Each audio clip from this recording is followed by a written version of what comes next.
Welcome, guys. Welcome to a little bit of a different take on the podcast. So, there was an interesting question that was asked in the Q&A. One of the guys in the check-ins, a coach that works with general population, and his question was, out of interest, do you have any concerns about how GLP-1 agonists might affect health, be misused, have negative effects, etc., in the future?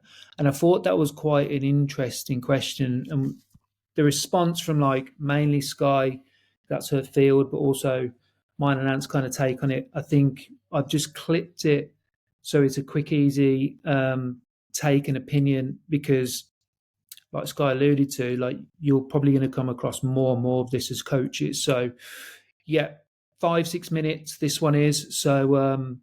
If you like us clipping out these things, and just let us know, pop it in the comments, and enjoy. Do you have any concerns about how GLP-1 agonists might affect health, be misused, have negative effects, etc. in the future? That's laid with bias, that isn't it? That's interesting that people are coming at this in terms of a negative impact rather than a positive impact. I think it's going to be very interesting to see how it impacts society in general. I think with any drug medication, people are going to misuse it, especially when it comes to weight loss. People are already misusing it. Like, you can't get Ozempic in the UK because people are already getting their hands on it, and there's none left for people that are going to the doctors for it. I think the concerns for me are people using this, even if they get it prescribed from their doctor, but not having any other support alongside it. Because it's going to be a very, very positive thing for a lot of people. It's going to change people's lives. It's allowing people to start to lose weight, improve their health when they just couldn't before.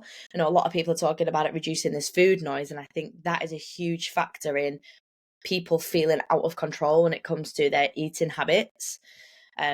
But what people, I think, aren't maybe taking into account is the relationship with food side of things and the emotional eating side of things. If you give somebody a medication that reduces food noise, reduces their appetite to a point where they're no longer emotional eating, well, then how do they deal with those emotions?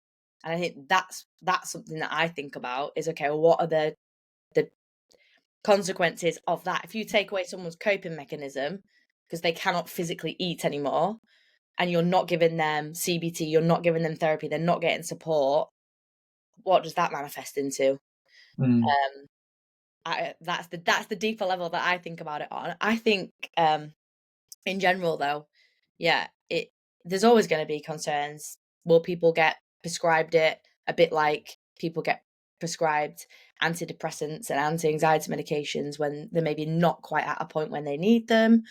Will it be that people that really need them don't get them because they're overprescribed? Same scenario. So I think, yeah, there's going to be a lot of positives. There's going to be a lot of lessons to be learned from it. But yeah, time will tell. That's my kind of concerns, is that we as coaches need to be aware of how it impacts people, and then what we need to be focusing on when we work with people, that because the number of people we work with that are on these drugs is going to keep increasing. Now, I've already got clients that are using it, or people that are coming to me that are using them. So it's about that awareness of like, okay, well, what's really important to focus on now? And it's all the other stuff. So I think it's a positive. Yeah, I think for the people that need it, it is. But I think, it's a long-term thing. And it's like any medication. You're taking it for life, but then, you do have to still work on the mental side of that, the behavioural side of that.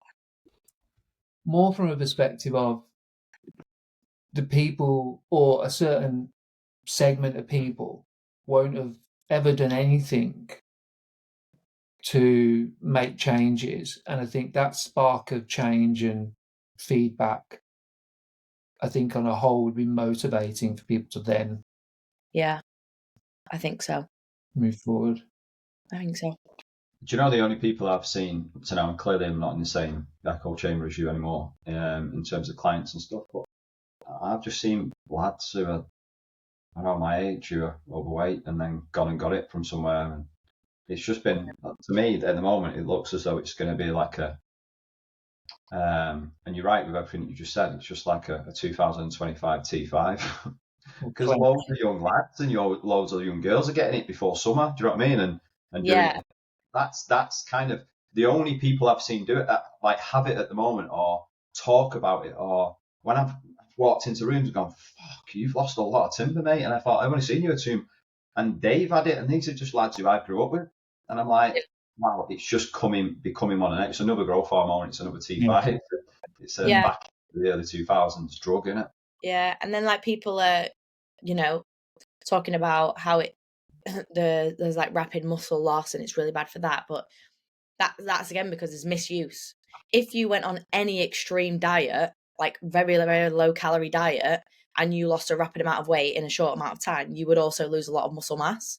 So it's not that the drug itself is like uniquely doing that. It's just that people are just taking it and being like, fuck, I'm going to lose weight. And they're not thinking about, oh, I probably should do some resistance training and I probably should eat a bit more protein because my appetite's gone down and I'm going to be losing weight. So yeah, I know someone who took it and she gained all the weight back now. It's one of our friends' wives, and she was saying like after taking it, she was actually really against it. She's like, it's not for the faint-hearted. The side effects are absolutely awful. Like it's not something you should be taking to just drop a dress size. And because as soon as you stop, all the effects that it was having on you stop. So then, yeah, of course, if you go back to normal eating and living, you're just going to go back to the same position. So yeah, there's going to be a bit of a negative impact in that sense because people are just desperate to do things without thinking about the consequences. But I think for the people that need it, it's going to be very positive.